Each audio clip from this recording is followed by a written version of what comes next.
I was burning the last of my father's things when I saw the photo. My hands trembled. My heart stopped. And in that second, everything I believed about my family crumbled. My name is Laura, I'm 32 years old, and for my entire life I believed I knew my father. He was a simple man, hardworking, owner of a small carpentry shop in the interior of Minas Gerais, Brazil. He died 3 months ago from a sudden heart attack. He left few things, old tools, worn clothes, a modest house, and 3 boxes of papers he kept locked in the basement. When I opened those boxes, I found old documents, yellowed receipts, letters with no return address. And a photo. A single photograph he tried to destroy but couldn't. It was torn in half, with burn marks on the edges, hidden at the bottom of a manila envelope. In that photo, my father was in his early 20s. He was smiling. And next to him, a dark-haired woman held a baby in her arms. A child that wasn't me. During the first weeks after the funeral, I lived on autopilot. I organized belongings, paid bills, answered condolence messages. My mother had died when I was only 5 years old, and since then it had always been just the two of us. Or at least that's what I thought. The photo changed everything. I looked at that burned image and felt the ground disappear beneath my feet. Who was that woman? And who was that baby? Why did my father try to erase that from existence? The questions consumed me. I couldn't sleep. I couldn't eat. Everything I knew about my origin, about my identity, was being called into question. I started investigating on my own. I searched through every paper in those boxes. I found a birth certificate folded so many times the paper was falling apart. The child's name was Miguel. Date of birth, 2 years before mine.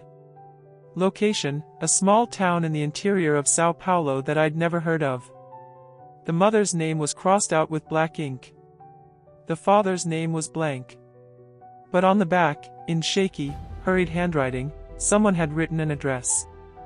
And below it, a single word, forgiveness. I decided to go to that town. It was an 8-hour drive. I rented a car, hit the road, and drove in silence with the burned photo on the passenger seat. The town was tiny, almost ghostly. Dirt roads, old houses, a church in the center of the square. I stopped at a bar and showed the photo to the owner, an elderly man with white hair cleaning glasses behind the counter. He looked at the image for long seconds, frowning. Then he asked me my last name. When I answered, he dropped the glass. The glass shattered on the floor. He told me the story. The woman in the photo was named Beatriz. She and my father were sweethearts in their youth. They loved each other intensely, but their families didn't approve of the relationship. Beatriz got pregnant. My father, scared and pressured by his parents, ran away. He abandoned the town, abandoned Beatriz, abandoned the child that was coming. Beatriz had the baby alone. Miguel. A boy with bright eyes and a wide smile. She raised her son with difficulty, working as a seamstress to support them both. She never spoke ill of the child's father. Never sought revenge. She just moved forward, carrying the pain in silence. Miguel grew up without knowing his father.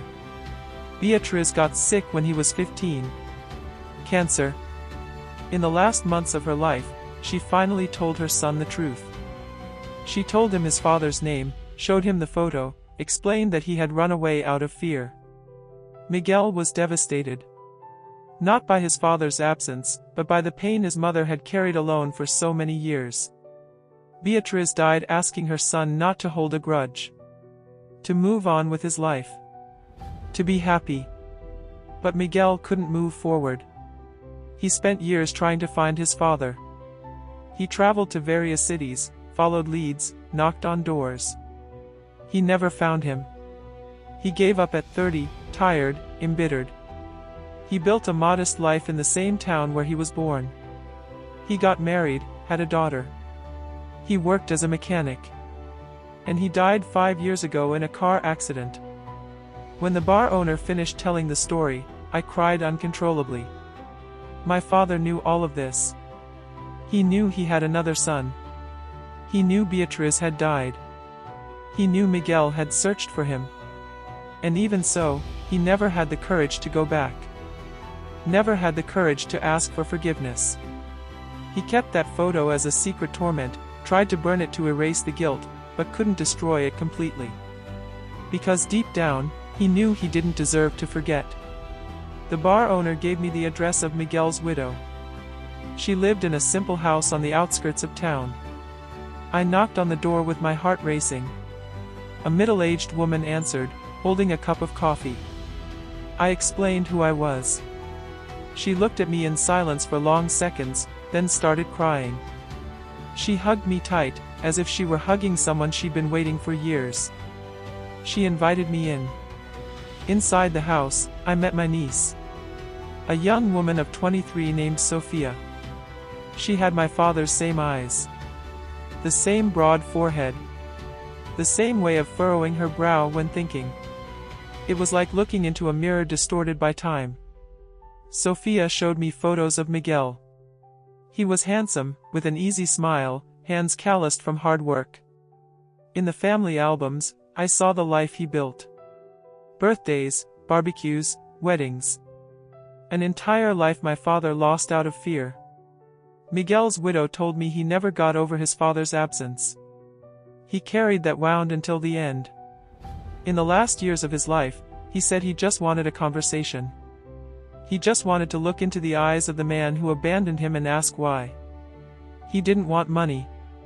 He didn't want revenge. He just wanted answers. But he never got that chance. I spent 3 days in that town. I met uncles, cousins, friends of Miguel. I heard stories about him. About Beatriz. About the pain that spread across generations. And I understood that my father wasn't the simple, honest man I believed I knew. He was a man broken by a decision he made at 20 years old. A decision that destroyed lives, created ghosts, spread painful silences. Before going back home, I went to the cemetery. I found Miguel's grave. I placed flowers. I asked for forgiveness on behalf of my father. I cried until I had no more tears. And I promised I wouldn't let that story die in oblivion. I promised that Sophia would never feel alone again. That the two of us would build the family our fathers couldn't have. When I returned to Minas Gerais, I took the burned photo and framed it. I put it on the living room wall. Not to honor my father, but to remember that secrets always come to light. That lies can't be erased with fire. That the pains we hide from ourselves end up consuming everything around us. Today, Sophia and I talk every day. She calls me aunt. I call her niece. We're building something new on the rubble of the past. But I'll never forget that photo. I'll never forget what I discovered. Because that burned image didn't just reveal a secret. It revealed that my father spent his entire life running from himself. And in the end, all he left behind was a box of old papers and a truth he didn't have the courage to face. If you have secrets kept hidden, know that they don't disappear. They just wait for the right moment to explode. And when that happens, the one who pays the price is never just you. It's the people you love. The people you leave behind. The people who will discover the truth when you're no longer here to explain. Don't make the same mistake as my father. Don't try to burn the past. Because the ashes always reveal more than we imagine.